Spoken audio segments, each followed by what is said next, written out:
Hi, I'm Llama Gucci from Ashijima's farm and you're watching Disney Channel. Hi llamas. Sorry if you hear any weird noises. I'm in my car right now, but yeah. This series is gonna be coming to its end in maybe like 2 episodes, and I'm really excited about that. This episode was one of my favorites. It's a fun one. I don't know if it's fun, but I liked writing it, so I hope you like it. And I don't know, because it kind of focuses on like iwaoi and sakuatsu, and I don't know, I just love that pairing so much. Like, it's such a canon event in my head that they're friends. I guess in this series they're iwaoi is they're like managers to sakuatsu, but like you know what I'm saying, right? So I hope you like it. Thank you so much for the support. I love you. Bye.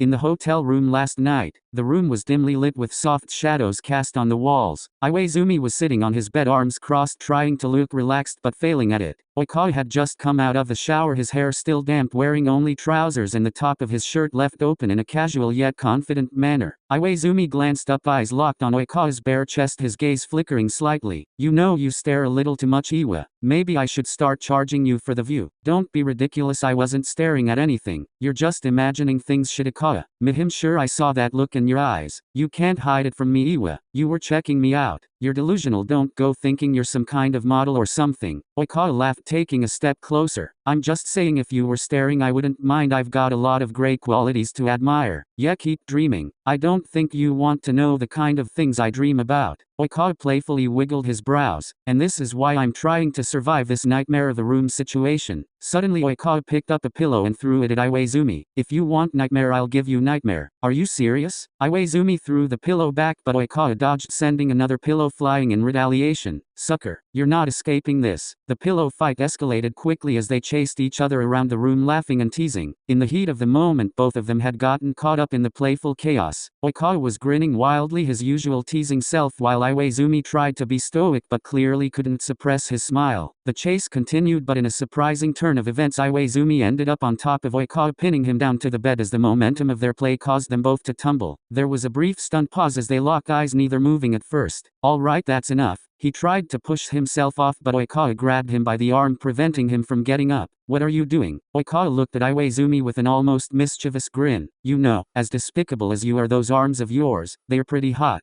Iwaizumi's eyes widened at the sudden confession, his cheeks flushed. Shidakawa, what the hell are you saying? Iwaizumi tried to push off again, feeling awkward, but Oikawa still kept him close. I mean, come on, you're always so tough, but I can't ignore how strong you are. Iwaizumi's heart started racing, the atmosphere between them shifting from playful to something else entirely. His face flushed a deeper shade of red and he tried to regain some composure. What do you mean by that? Stop messing with me. You wanna do something funny, Iwa-chan? Like what? Oikawa smiled as he stared down at Iwaizumi's lips. What are you looking at? Just want to try something. I really don't have time for your jokes right now, Oikawa. Oh, and what's so serious, Iwa? Nothing. Just let go of me. For a moment Oikawa just looks at him, his face softening. Iwaizumi looks back at him, his breath a little heavier, and something shifts between them. Come on, aren't you even a little curious? About what? What having a little fun with me would be like. Iwaizumi could not believe what he was hearing. What was wrong with him? He couldn't deny that he hadn't ever thought about it. But that was a different time. Back in high school. Not now. Now they weren't anything. You're acting weird. Are you drunk? No, but I've been seeing the way you've been looking at me all night. I haven't. Or how you've always looked at me. Ever since we were kids. Haha. At that point Oikawa's face was inches from Iwaizumi's and there was a brief moment of silence. Iwaizumi was trying to make sense of the situation. What was happening between them? Before he could even think straight, Oikawa suddenly let go of his hand. Oikawa laughed softly. Look at you, all flustered. Iwaizumi remained silent, staring at Oikawa, his mind still racing. You look like you've seen a ghost, Iwa-chan. Relax, I'm going to bed. Iwaizumi didn't know what to say, too stunned to even form a response. He walked back to his bed, his body tense and mind swirling. Oikawa laid down on the bed, pulling the covers over himself and turning away with a casual, almost nonchalant air. The room grew quiet, but the tension lingered in the air, thick and heavy. The lighting was dim and warm, the soft hum of quiet conversations filling the space. Oikawa and Iwaizumi were sitting close together at a table, drinks in hand. Iwaizumi's brow was furrowed, his posture stiff as he took a sip from his glass. Oikawa, however, seemed more at ease, though there was a flicker of something unspoken behind his smile. So are we ever going to talk about what happened last night? Or we just gonna walk on eggshells around each other? Oikawa quirked an eyebrow, a teasing smile pulling at his lips. Are you sure you want to? Iwaizumi leaned forward, his gaze fixed on Oikawa, his tone serious. Yeah, I'm sure. Oikawa paused for a moment, his smile faltering slightly, and then he let out a small sigh. All right then. Are we just gonna pretend last night didn't happen? What's there to remember? We didn't get to have fun, did we? Fun, huh? Is that what you're calling it? Oikawa tilted his head, his grin fading into something softer. Iwa, you're overthinking it. You know how much I love making things complicated, but I didn't mean to throw you off balance. You're over there looking like you're about to make a whole speech. Relax yet? Iwaizumi opened his mouth to respond but faltered. He couldn't seem to find the right words to explain the swirl of emotions. Everything between them felt different now. The boundaries they had once known felt thinner. You can't just say things like that and expect me to brush it off, Oikawa. You've always known how to mess with my head, but this is different.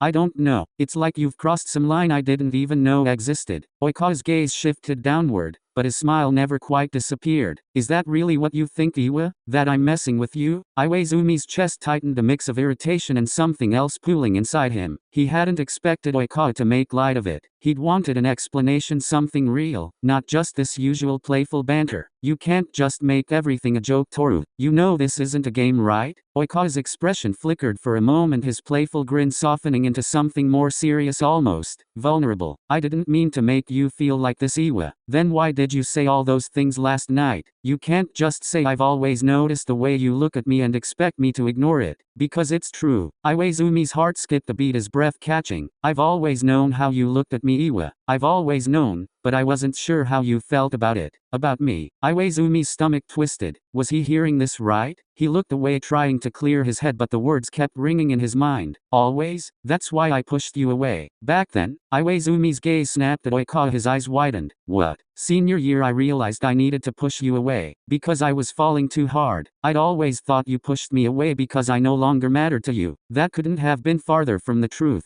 Iwaizumi was silent. He didn't know what he could even say. Honestly, you're a hard one to read, you know that? I couldn't figure out if you were just being your usual grumpy self or if you actually cared. You think I care about you? Oikawa's smile faded a little, and for a moment his eyes softened. Yeah, I think you do. The silence that followed was deafening but not uncomfortable. You're impossible. He stood up abruptly, pushing his chair back and turning away. Iwa, where are you going? Iwaizumi froze for a second, unsure of what he was supposed to do now. Everything inside him was fighting to run away, but at the same time he couldn't ignore the way his heart was racing. Out. I need space. Hajime. That caught Iwaizumi's attention. He hadn't heard his name roll off Oikawa's tongue in so long. Don't leave. We should talk more about this. I don't know what we're supposed to talk about. Everything feels different now. The words hung in the air between them, thick with unspoken feelings. Oikawa's voice was quiet, almost like a whisper. Yeah, I guess it does.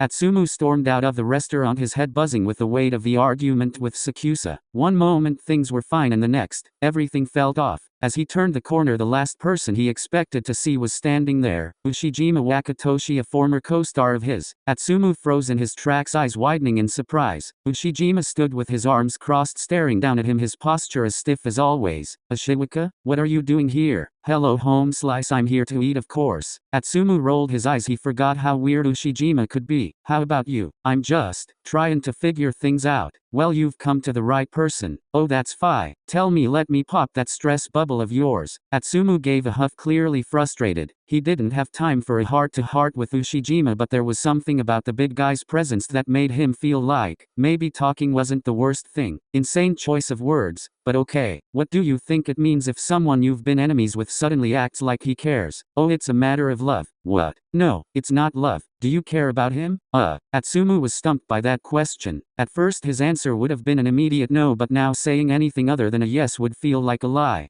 I guess so. Okay, I was trained all my life for this moment, I can handle this. I am a love doctor after all. The fuck are you talking about? Nothing, mi hombre. It seems like it isn't an act anymore. Maybe you two do actually care about each other. But things are weird between us. I don't even know what I'm supposed to do. You're just caught up in your head. Just talk to him and tell him what you really think. But that could change everything. So, what? What if everything changed? What do you really want? What do I really want? Atsumu did not have an answer. He hadn't thought this far. What did he want? I don't know. You do, you just don't want to admit it. Atsumu blinked at him, momentarily speechless. He wasn't sure what he'd expected from Ushijima, but this was surprisingly introspective. Listen, homebred, running away is easy, but are you really okay with everything being the same way it is now? No. Then go to him. If the talk doesn't go as planned, man, this is above my pay grade. I just came over to say hi. Horizontal ellipsis. Ushijima sighed. Look, it'll be okay, just don't piss him off more and you'll be fine. Well, that's gonna be tough, especially when pissing him off's what I'm good at. Not true. You're also good at making people your unpaid therapist. Atsumu chuckled to himself, shaking his head, but there was a glimmer of resolve in his eyes now. All right, thank you for the advice, Ashiwaka. I'll catch you later. Yet? Wait. Did you ever get my Christmas card? What? You know, the one with Lamagachi, Koundrick, Lamar, and Atsumu. Am I hearing this right? Did you just name a cow after me? Horizontal ellipsis. Forget I said anything, mon ami, catch you later. Ushijima nodded before taking his leave. Damn that weirdo naming his cow after me, but there were bigger things to take issue with. Atsumu turned, ready to go back to the room. He had to find Sakusa before it was too late.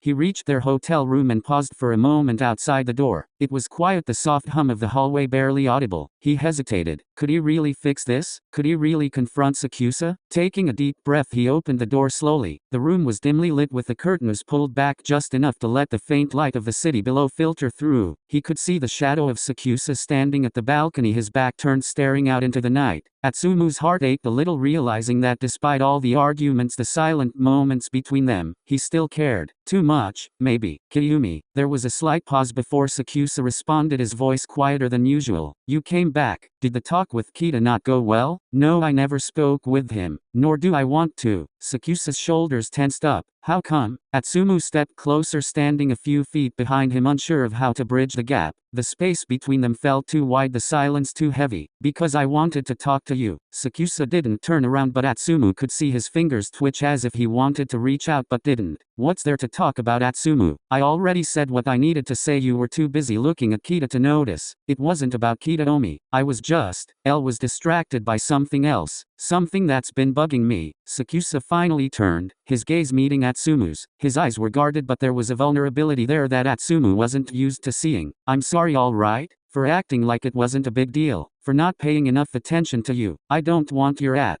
I know you say you don't, but I can tell that you do. Sakusa's eyes flickered for a moment, and Atsumu couldn't help but take another step closer, a bit braver now. Atsumu exhaled the words he wanted to say, tangled in his mind. I don't know what I'm supposed to say anymore, Omi. You don't have to say anything, Atsumu, if you're going to keep pretending. I'm not pretending. You've been acting like everything's fine. Like none of this matters to you. And it's not just about Kita, is it? Atsumu looked away. It's not just Kita, it's everything else. Sakusa's expression softened. He could sense that something was eating away at Atsumu, but he didn't want to push. Then what is it? What's bothering you? I don't know. When I introduced you as my co-star, something didn't feel right. It felt like I was saying a lie. I thought I was okay, you know? That I was fine with everything. Sakusa's eyebrows furrowed in confusion. What do you mean? Atsumu hesitated for a moment, shifting his weight from foot to foot. During dinner, when Kita was there, something clicked. I kept thinking about how, when I was with him, everything felt like I couldn't get over him. But this time it was different. I thought I was never going to get over him, you know? But when I saw him, I realized that there's something about you that makes me think, maybe, just maybe, I've been over him all along. Sakusa's eyes flickered, his breath caught. Atsumu's words made his pulse quicken, but he stayed still, unsure of what to say. But that's not what this is about. Not really. It's everything that's changed between us since we started this fake dating thing. And it's what happens when we don't get real about it. Sakusa's heart skipped a beat, his expression softening as he absorbed the weight of Atsumu's confession. But you seemed fine about everything until today. I guess in a weird way I've been trying to act like everything's fine, pretend it's not complicated. But it is. You're important to me, Omi. More than